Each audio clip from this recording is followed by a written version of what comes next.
Bonjour à tous, bienvenue sur Campus France pour votre programme Nos alumni ont du talent. Nos alumni ont du talent, c'est l'émission qui vous fait découvrir des alumni du réseau Campus France qui ont étudié en France et qui sont surtout très talentueux. Et aujourd'hui, nous sommes avec Liliane Mouty. Bonjour. Bonjour. Merci beaucoup d'être avec nous. Alors, quelques éléments biographiques, mais tu vas nous en parler beaucoup plus. Tu es réalisatrice, née au Brésil, tu vis à Paris depuis 2018. Tu as travaillé dans le domaine de la communication et de la culture et tu es actuellement en études sur le genre à Paris 8. Alors, est-ce que tu peux nous en dire davantage que cette première présentation? Raconte-nous qui tu es. Oui, c'est exactement ça qui s'est passé. Je viens à Paris en janvier de 2018. À ce moment-là, j'ai fait mon premier master. Ma directrice de recherche, elle est invitée pour faire ton postdoc ici à Paris. Et elle m'a demandé à ce moment si peut-être nous pouvons faire quelque chose ensemble, si je peux accompagner elle, parce qu'à ce moment-là, ce n'est pas très courant que nous faisons les choses complètement virtuelles. Parce que peut-être si c'est passé aujourd'hui, je ne sais pas si je suis ici, je peux venir. Mais à ce moment-là, c'est une excellente idée. J'ai dit OK, je vais essayer. J'ai postulé 3 dossiers pour les universités françaises. La première, c'est la Paris Diderot. Et après, também, aussi Paris 3 et Paris 4. Et sont études complètement différentes, les études. Les premières, c'est études sur psychanalytique. Et après, j'ai postulé sur la littérature et autres études sur l'Amérique latine. Et j'attends. J'ai fait les dossiers, j'ai dit OK, j'ai resté à Rio de Janeiro, parce qu'à ce moment, j'ai travaillé à la télé publique de Rio de Janeiro. Et j'attends pour les résultats. Et pour ma complètement surprise, les 3 universités disent OK, tu peux venir. À ce moment, Marilia Arregu, qui c'est ma directrice de recherche, elle a déjà habité en France. Et j'écris à elle un email, elle me dit OK, c'est super, tu peux choisir comme tu veux. C'est très difficile pour moi de choisir. Et j'ai dit OK, je vais essayer de faire les premiers semestres avec elle, à côté d'elle, et c'est ça que je vais faire.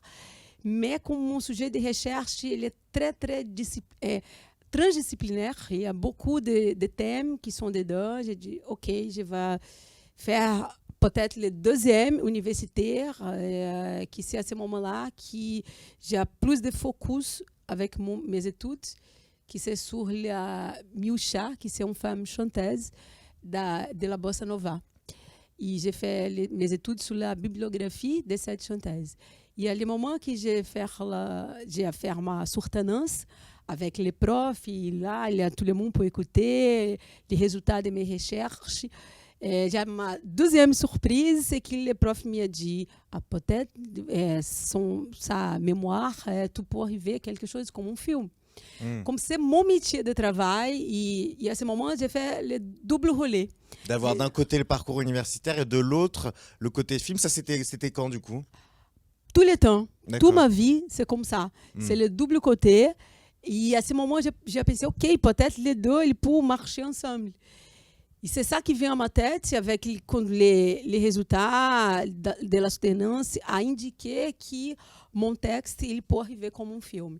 À ce moment, j'ai commencé à travailler le film, et comme toutes les images de la bossa nova qui se passaient dans les années 1960, sont toutes les pellicules, sont les films, c'est important de faire la digitalisation. Et à ce moment, j'ai fait un travail ici à une boîte de production et j'ai découvert 2 choses sur le cinéma français. La première est qu'ici, c'est peut-être le meilleur lieu du monde pour faire cette transition de films, de pellicules pour le digital. Et je suis avec tous les archives de la bossa nova et j'ai fait ici, à Paris, ce travail. La deuxième chose est que mes films, 7 films qui sont un long métrage, c'est surtout un film sonore. Parce que c'est sur la musique de la bossa nova. Et le film sonore, il y a la narration de cette femme. Ici à Paris aussi, c'est la grande référence de l'audio de film. L'audio de cinéma français, il est très, très exigeant. Et pour ça, il y a beaucoup de qualité. Et je suis à la place parfaite pour développer mes films ici. Et c'est ça qui s'est passé, c'est presque au hasard. Donc, tu es arrivé, tu as étudié, donc c'était tes études à Paris 8 déjà? Non, à ce moment, c'est le Paris du Déro. D'accord. C'est la place que j'ai fait à l'université, que j'ai fait ma soutenance de mon premier master. Parce qu'au Brésil, qui est mon pays d'origine, c'est ma langue maternelle, c'est le portugais. C'est pour ça que mon français, c'est un peu hésitant encore. Et au Brésil, le master, il est très loin. Ce n'est pas comme ici, parce qu'ici, le parcours, c'est le master 1. Et après, tu peux choisir si tu vas faire ou pas le master 2. Et après, le doctorat. Chacun, il a son moment. Au Brésil, non. Le master, il est trop loin. J'ai passé 3 ans pour faire le premier master. Mais j'ai réfléchi, peut-être je ne peux pas faire mon doctorat ou pas. Pourquoi je vais faire? C'est un doute parce que je travaille beaucoup avec les métiers de l'audiovisuel et c'est difficile de faire les deux en même temps. C'est pour ça que j'ai choisi de faire mon deuxième master à Paris 8. Parce que là-bas, je peux faire les choses plus créatives. Il y a la possibilité d'utiliser les films comme la manière des études aussi. C'est une université qui c'est très, très ouverte. Et ça me touche beaucoup. Et à Paris 8, peut-être c'est les places que j'ai dit, oulala, c'est ici qu'il y a la manière de faire les choses, c'est plus ouvert, il y a la possibilité de rencontrer les gens. Et à ce moment, j'ai choisi à continuer mes études à Paris 8. Et alors pourquoi, si on prend un pas en arrière, pourquoi avoir choisi la France au début? Qu'est-ce qui t'intéressait pour venir étudier en France? Oulala, ça c'est une grande question et il y a beaucoup de manières de répondre à cette question. La première question, peut-être, c'est parce qu'il y a les familles ici, à Paris. Et ça, c'est quelque chose qui me touche parce que c'est la manière de rester ensemble un peu. Et je suis tout le temps, j'ai déjà fait les petits voyages à Paris pour visiter la famille, etc. Et quand j'ai pensé en sortir du Brésil, ok, comme il y a la famille. La deuxième question, c'est ma directrice de recherche. C'est une coïncidence, comme j'ai déjà dit, c'est au hasard qu'elle fait son postdoc ici à Paris et c'est la manière de rester ensemble avec elle. La troisième question, que j'adore le cinéma français, Agnès Varda, Marguerite Duras, sont les grandes inspirations des femmes réalisatrices. E peut-être respirer les lumières. Il y a une chose que Agnès Varda elle a dit, que je m'identifie beaucoup avec ça, qu'elle fait les films, si elle avait de l'argent, elle fait les films, s'il n'y a pas de l'argent, elle fait les films, elle fait les films. Et je pense tout le temps, faire les films, s'il y a plus de l'argent, elle fait le long métrage, s'il y a moins de l'argent, elle fait le court métrage. Mais c'est important de faire le tournage pour raconter les récits, les histoires. Il y a l'autre chose de Agnès Varda que je m'identifie beaucoup, que c'est les choses qui, quand une interview, je pense, comme ici, peut-être, il y a quelqu'un qui a demandé à elle si elle est une réalisatrice, elle a dit qu'elle est surtout une artiste visuelle. Comme mes films, il fait, surtout avec les images, les mouvements de caméra, pour moi, c'est le tournage, les moments, qu'est-ce qui se passe, les moments de tournage, les magiques des sets. Je pense que le langage visuel, c'est très fort pour moi. Et Paris, bien sûr, c'est une ville cinématographique. Non, c'est sûr. Et alors, comment ça s'est passé ton arrivée en France? Quelles ont été les grandes étapes? Est-ce que c'était tout nouveau pour toi? Au contraire, c'était beau? Quel souvenir tu gardes de cette arrivée il y a maintenant quasiment 3 ans? La question de la langue, c'est une question importante. Parce que je pense que les gens qui ont l'origine latine pensent qu'il y a le portugais, l'espagnol, le français, c'est tout c'est pareil, mais il y a beaucoup de différences. La grammaire, c'est très différent. C'est difficile de faire même aujourd'hui, c'est très difficile de parler. C'est quelque chose que tu comprends que les gens ils parlent. C'est possible d'écrire, bien sûr, parce que quand tu écris, tu es là, ok, je vais lire de nouveau. Mais je pense que quand tu parles, c'est notre manière de s'exprimer parce que la tête, elle marche plus vite que peut-être la possibilité de faire la conjugação verbale. Et c'est une grande surprise pour moi parce qu'avant, j'ai pensé comme les autres. Non, je vais apprendre le français à l'université parce que je n'ai pas fait le français à l'école. Jamais avant? Non. Avant, je pense que mon parent, non, c'est sûr, mon parent a fait parce qu'à ce moment-là, de mon parent, le français, il est enseigné à l'école brésilienne. Mais maintenant, c'est juste l'anglais, pas de français. Et j'ai étudié le français déjà adulte, à le moment que j'ai choisi de venir à Paris pour compléter mes études. Donc que quelques mois, quoi. bonjour, ça va, je m'appelle, comme tout le monde. Mais il y a beaucoup de mots plus vite, les contractions de la langue. Et c'est très, très intéressant. Mais c'est intéressant d'autres choses à dire, parce que je pense que tout le monde, les enfants, mais les adultes aussi, pour toute notre vie, nous sommes comme les étudiants. Tous les jours, tu apprends une chose qui c'est nouveau. Et je pense qu'apprendre une nouvelle langue, c'est une manière de faire marcher sa tête, de comprendre une nouvelle culture. Ça, pour moi, c'est la chose plus qui se passait, que j'ai pensé un peu différent et quand je suis arrivée à changer ma manière de regarder. L'autre chose, c'est le français.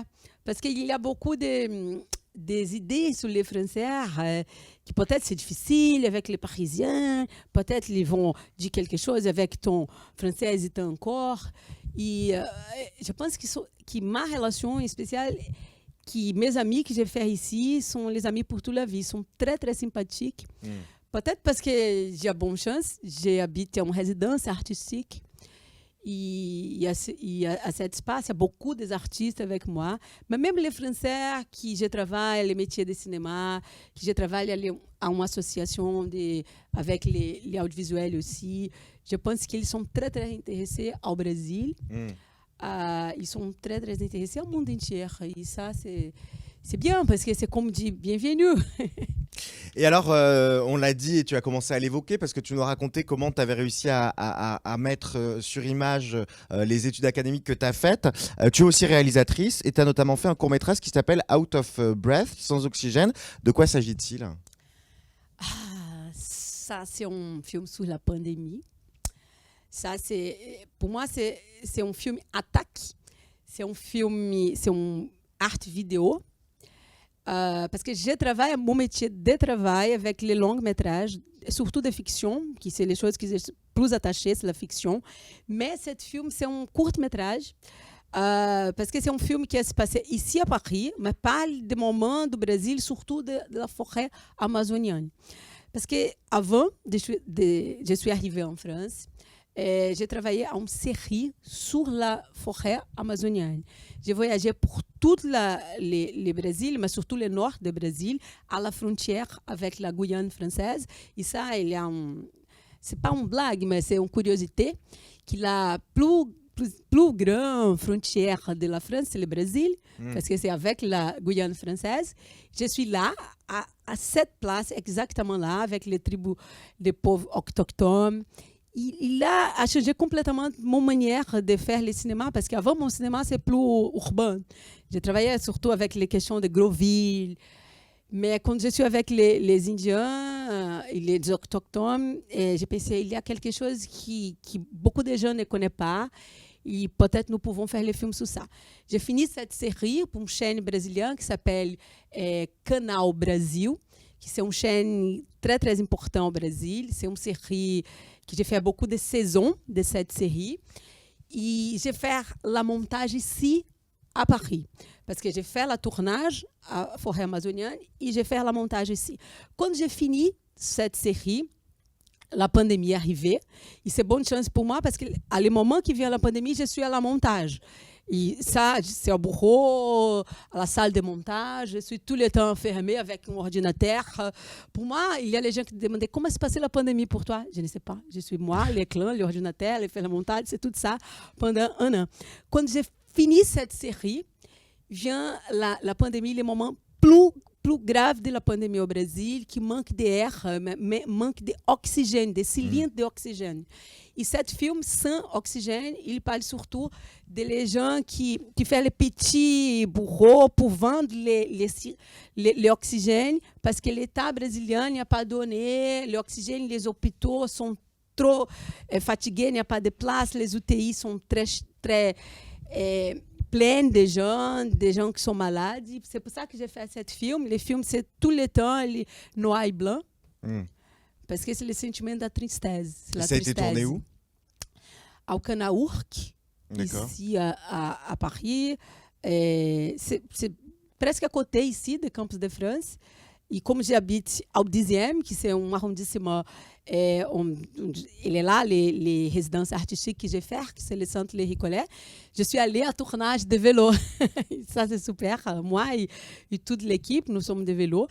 Et à la montage, que j'ai décidé de faire les films à blanc et noir. Ouais. J'ai choisi pas de couleur, parce que c'est les sentiments, il n'y a pas de couleur. Vraiment, c'est la tristesse de ces moments. Et tu as d'autres projets dans le domaine du cinéma, des courts-métrages, des longs-métrages en cours? Oui, je suis ravie que cette année, finalement, j'imagine qu'il va sortir à le cinéma le film de Milcha, qui c'est l'histoire de la bossa nova, que c'est le Milcha, la voix de la bossa nova. Ça, En c'est lien un donc avec le long-métrage. mémoire que tu avais fait? Exactement. 5 ans après. Le film est arrivé au cinéma, j'espère, le deuxième semestre. Le film est déjà prêt. J'ai fini le film l'année dernière, mais avec la pandémie, comme Tout a été stoppé. Exactement. Et tous les festivals, maintenant, ils sont virtuels, c'est pas online. Et je pense que c'est un film qui c'est important pour les grands éclats. Et j'imagine, c'est mon rêve, c'est le rêve de la protagoniste, qu'il y a une chose qui s'est passée, que la dernière année de ma tournage de ce film, le Milcha, elle est descendue. Elle n'est pas pour regarder sa propre histoire à l'écran. Et c'est pour elle que j'ai fait ce moment de ce film. Ici, c'est le moment que j'ai commencé à faire le film, le dernier, le film de Milcha. Ici, c'est avec Anna, qui est du Club de l'Image. Elle est là avec les habits noirs, ça c'est Anna. La deuxième des jeunes, c'est Nelma Barreto, qui c'est l'animatrice de collectif Femmes de la Résistance. Et à notre côté, c'est l'unique mec qui travaille à mon équipe, qui s'appelle Daniel Zarvo, il est photographe. Et ça, c'est un tournage de Madeleine à Paris, qui c'est un film sur la lavage de la Madeleine. D'accord. Donc ça, et on le voit, tu l'as dit, c'est ce qui est intéressant aussi, tu as parlé du Club de l'Image, parce que tu fais partie du Club de l'Image France Alumni. Tu peux nous en dire quelques mots? J'adore le Club d'Image. C'est une espèce de ciné-club. C'est une chose que je pense que jamais va passer cette mode. Il y a des gens qui pensent que c'est une chose du siècle dernier, les ciné-clubs. Non, je pense que pour les gens qui tombent amoureux du cinéma, qui adorent le cinéma, les ciné-clubs, c'est très, très important. Et le Club d'Image, c'est avec les alumni comme moi, comme Anna Godero, et c'est beaucoup des étudiants de beaucoup de pays du monde entier. Il y a les Brésiliens, mais il y a aussi les Italiens, il y a beaucoup de gens de notre pays. C'est le Club d'Image. Ça, c'est la exposition d'Anna, et peut-être c'est les alumni ensemble. Donc il y a une partie du Club de l'Image sur cette photo? Oui, je peux chercher quelqu'un. Oui, parce qu'à ce moment-là, on a fait une exposition de photos sur Paris, à cette place, cette grande salle ici de Campus de France. Et le Club d'Image, il existe pour rassembler les gens. Qui ont la passion commune de la photographie, de la vidéo, du cinéma, et ils sont tous réunis. Et c'est quoi, vous faites des projections, vous faites des projets aussi ensemble? Oui, c'est la manière de traduire le monde à partir de l'image. Bien sûr qu'il y a des gens qui, comme moi, travaillent avec ce métier, qui sont professionnels des images, mais il y a aussi les amateurs, juste les gens qui adorent les images, qui adore les images de son propre pays, de Paris, de toute la France. Et nous faisons les photos, chacun fait son manière de faire ses photos, et après nous sommes ensemble pour regarder les photos uns des autres. Et nous avons beaucoup de projets. Le Club d'Images a fait les concours, qui c'est le concours de la fenêtre Je vois l'humanité. Cet concours a mobilisé beaucoup des étudiants de toute la France, et les étudiants étrangers comme moi. Et c'est l'année dernière, et j'imagine qu'il va se passer comme un succès, parce que après, nous sommes tous ensemble, et je pense que peut-être, si la pandémie va nous permettre, j'espère, nous pouvons faire une exposition de ces travaux. Pour montrer un petit peu tout le talent qu'il y a parmi les alumni, et c'est le but aussi de nos alumni ont du talent, c'est de vous faire partager ces talents. On arrive à la fin de cet entretien. Finalement, quelle serait ta conclusion sur ton expérience, le message que tu as envie de transmettre à celles et ceux qui nous regardent aujourd'hui et qui ont envie, comme toi il y a quelques années, de franchir le pas et de venir en France? Qu'est-ce que tu as envie de leur dire? Oh là là, oui, il y a beaucoup de choses à dire, mais la première, je pense, étudier le français. La grammaire française, c'est important, et parler bien pour comprendre la langue. Il vient surtout avec son rêve, mais vient avec les cours, la tête ouverte, Parce que je pense que la vie, c'est comme un récit que tu vas écrire jour à jour. C'est toi qui inventes sa propre vie. Et se choisir tout dia ici, c'est important de tu porter sa culture, mais c'est ouvert pour changer avec la France, mais avec l'autre culture aussi, parce qu'ici, il y a beaucoup de gens de tout le monde. Et les choses vont se passer, il y a les choses qui sont bien, les choses ne sont pas trop bien, mais l'expérience, c'est l'expérience qui va marquer sa vie. Après, c'est l'expérience qui va rester et tu vas dire... Donc bien se préparer, puis garder le cœur et l'esprit ouvert. Et pour finir, est-ce que tu aurais quelques mots en portugais pour les amis brésiliens et autres qui nous regardent? Qu'est-ce que tu aurais envie de leur dire? Ça sera le mot de la fin. Tu peux le regarder, ta caméra juste en face. Peut-être qu'il y a les Brésiliens qui déjà observé qu'il y a les mots brésiliens qui sortent vite de ma bouche, mais en brésilien, nous parlons tout le temps obrigado, qui c'est merci, muito obrigado, qui c'est merci beaucoup. E je suis ravie, je suis content, estou muito feliz, foi muito agradável esse bate-papo com você. Je suis très content, c'est très très agréable cette conversation avec toi. Eh ben, ça a été un plaisir. Merci beaucoup Liliane d'être venue sur le plateau de Campus France et de nous avoir partagé toutes ces informations. Si on a envie d'en savoir plus et de retrouver tes créations, comment est-ce que tu as par exemple un Instagram, un site internet où tu références un petit peu tout ton travail? Il y a les collectifs Ubuntu, qui j'ai fait partie, les collectifs Ciné Nova Bossa, qui c'est une association que j'ai fait partie aussi. Au Instagram, c'est Paris de Cinéma. Paris de Cinéma, e mon propre nome, que é Liliane Muti, onde lá je poste tout le travail. E le prochain travail, qui c'est sur le siège d'ancien journal Humanité à Saint-Denis, qui va s'appeler, le titre du film, c'est L'Humanité, sans L, juste Humanité au pluriel, entre la mémoire et les rêves. Et ben voilà, vous avez toutes les informations. Merci beaucoup Liliane d'être venue et merci à vous d'avoir suivi ce nouveau portrait de nos alumni ont du talent. Et à très bientôt pour une nouvelle découverte. Au revoir. Merci.